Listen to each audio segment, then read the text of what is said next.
All right, now comes the fun. Time for the electrolyzer.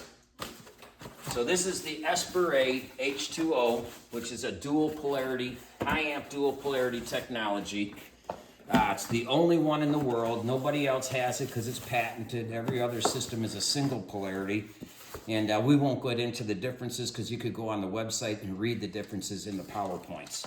And the PowerPoints on the website start from very simple, from a 9-page introduction to I think the next one is like 14 pages, which gets a little bit more deep into it. Then there's a salesman's training one that goes 34 pages that gets very deep into it, but it's available to you too if you really want to see what the salesmen are trained in so that they can answer your questions. Okay, so first off, you get an instruction booklet, and I already fill out the warranty card and submit it to Alltech, and so I just leave it here. You have all the information there. And so that's that. You don't really need this, but you just need the warranty card. Of course, you don't really need the warranty card if you get it from me. If you buy it from some random person online somewhere, if you could find somebody, then you really need a warranty card. Okay, so this kit right here is really the countertop system.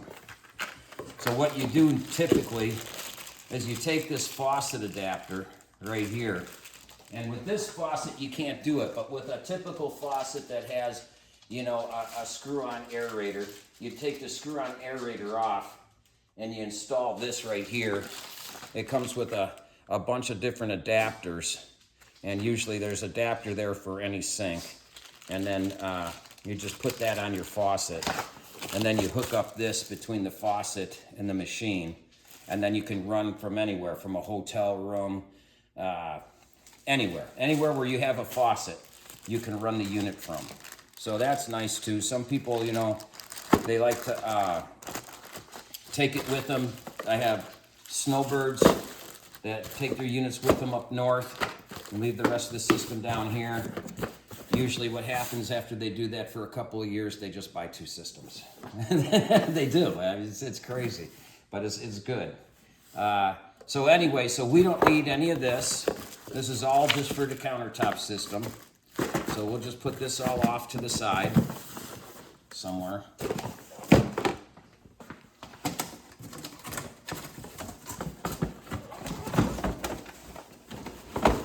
And then we have the electrolyzer right here. So, since we're not using the countertop system, we made an adapter. So I cut a little tube off of the tubing that comes with it, and you see it's got arrows for in and out. 6 is in, 7 is out. So now what we have to do is we have to install this on here. So you want to take these little nuts off. And even if you're using the countertop system, you still have to do this. This is where that big tube hooks into. Now, one thing is, you want to be very careful.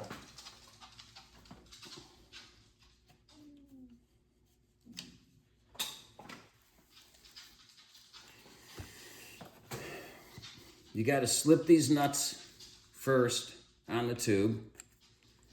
And then you want to be very careful. You want to put some pressure on the back side of this elbow here. Not a lot. It doesn't take a lot of force to put this on. And what you want to do is just kind of like start from the bottom and just let it grip there and just kind of wiggle it on there. Don't force it too much. Once you get it on there, just put the nut back on. You don't have to use any kind of kung fu grip on it, you know, because this is a barbed fitting. So it's not going to come off.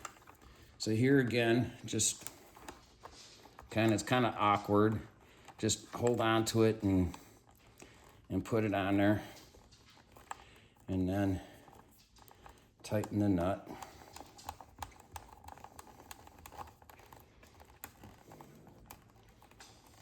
And that's it for that. And so then you have a nice adapter here. So the first one we're going to hook up number 6. Number 6 is going to be the blue line, which is the pressure tank. feeding. So now what we can do also is we can take this and we could set it up in here where it's going to go, like so. Got this line from the faucet is number 6. Okay, and then this line, I'm going to get it out of the way right now, is number 7, which is going to feed the electrolyzer. Okay, so the electrolyzer doesn't have to come out.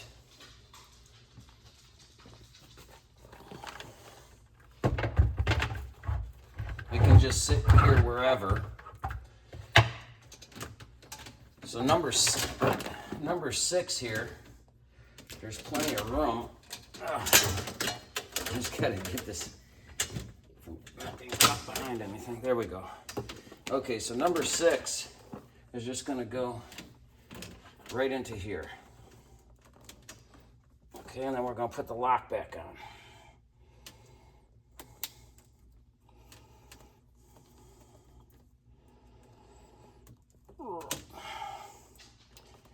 And just give it a little twist there. They lock right in.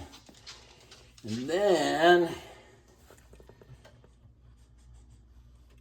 that might be a little, that's a little tight.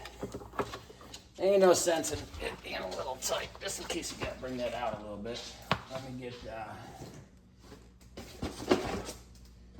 a little bit more here. We never even used the extra tube that I sent. Just the extra tube on the unit. So, plenty of tube comes with it. So then we're gonna take this, we're gonna slip it in number 7. And what did I do with the lock? Oh, here it is. Now we're gonna put the lock on.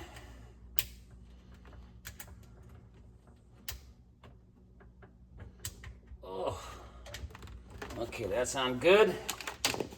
And then number 7 goes down here to there.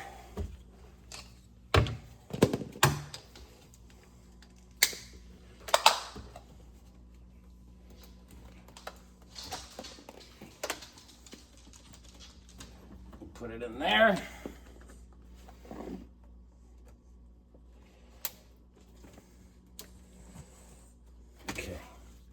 That's all good to go. And then, it's a good thing I brought one with me. Everything's good. The only thing we have to do is plug it in and turn on the water.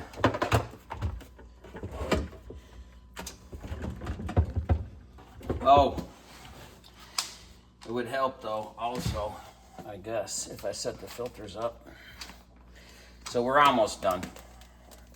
The whole system's hooked up, but what we have to do now is when you get the system in the mail,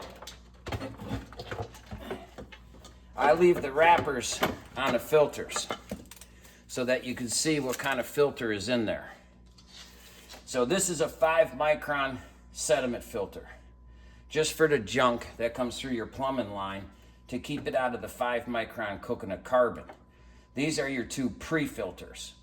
So it goes through here, then it goes through here. Then it goes through the RO membrane.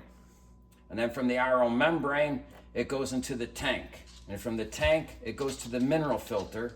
From the mineral filter, it goes to the, via the faucet, it goes through the electrolyzer. From the electrolyzer, it comes back through a 10-micron coconut carbon filter. And that's the entire pathway.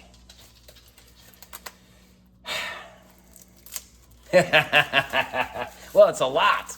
It's not a typical RO system. That's why usually when I send it and somebody gets their water treatment guy But the first thing the water treatment guy does is he takes all the tabs out of everything because he already knows how to hook up an RO system. Then he figures out, uh-oh, what did I do wrong? Because now nothing's working. So then, by then you're confused. And so anyway, and I guess we could just take a quick peek here at the system.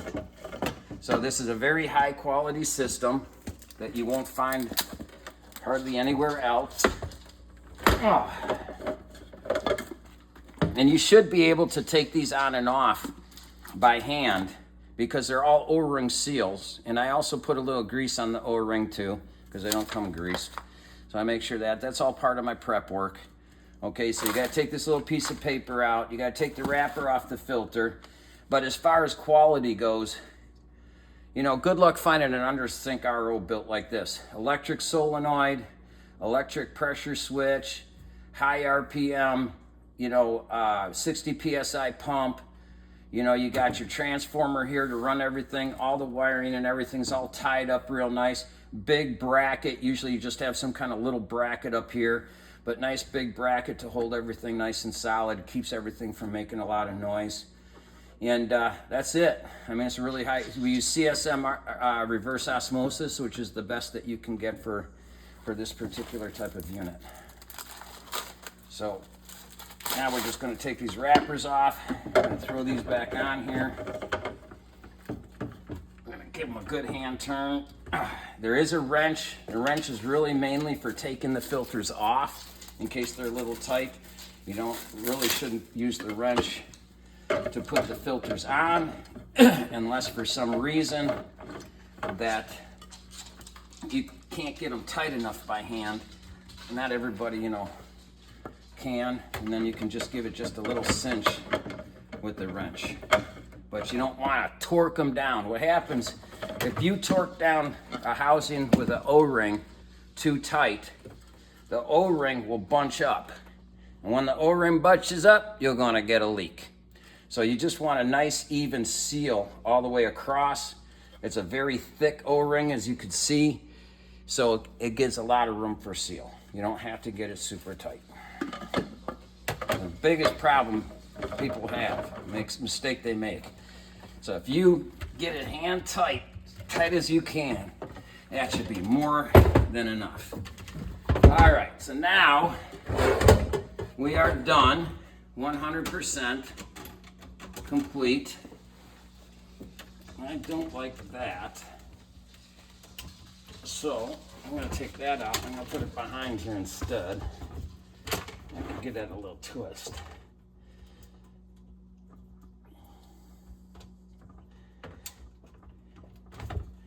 There we go. I'll give that a little twist there. That's all good to go. That looks a lot better. It'll still make it outside here. Okay, this, you can fit that in a little tighter right there. This can fit nice right there. And that's that. We are done, except for one thing. There's a single outlet which runs the garbage disposal, and now we have to plug in 3 things. So I happen to have a triple with me, so I have to go out to my truck and get my triple, and then we'll plug everything in.